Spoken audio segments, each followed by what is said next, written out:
All right, let's talk about how much it really costs to start a photography business.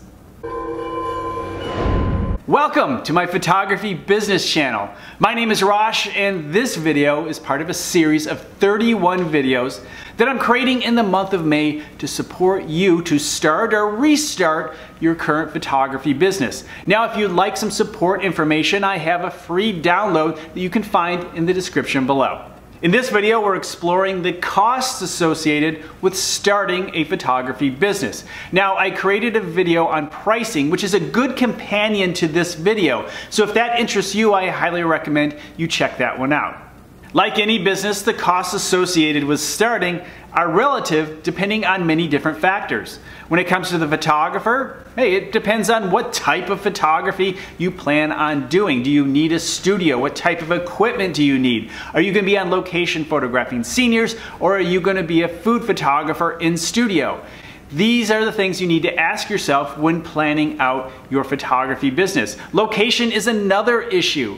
Where are you located? It might cost a lot less in Austin, Texas than it does in New York City or LA.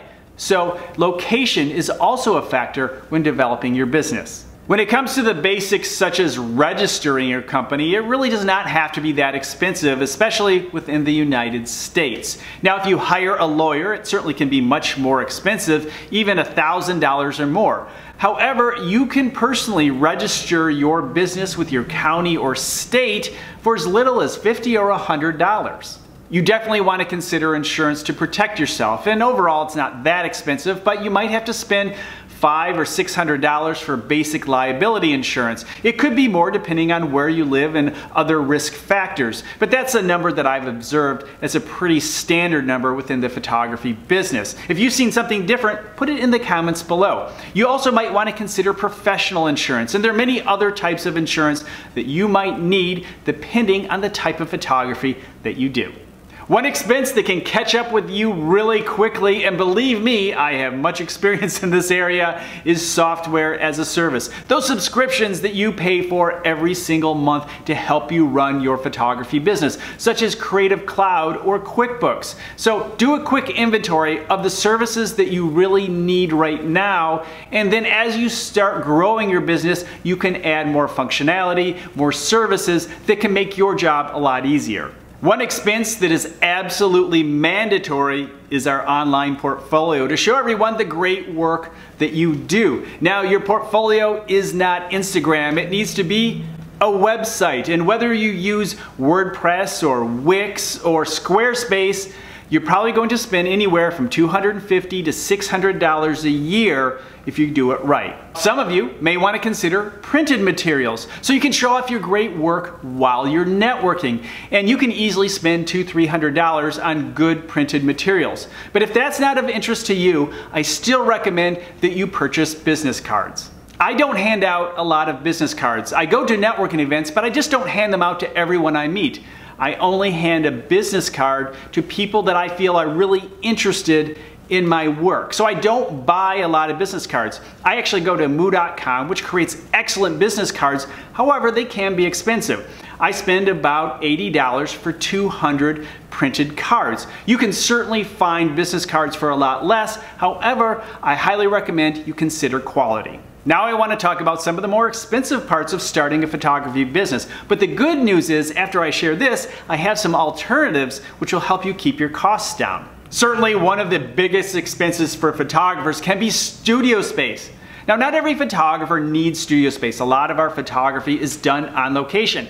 However, it is required for some photographers to have studio space, and you can spend hundreds, thousands, even millions of dollars on studio space. Yet if you're not interested in actually having studio space, but don't want to work directly out of your home, consider renting a small office to meet with your clients.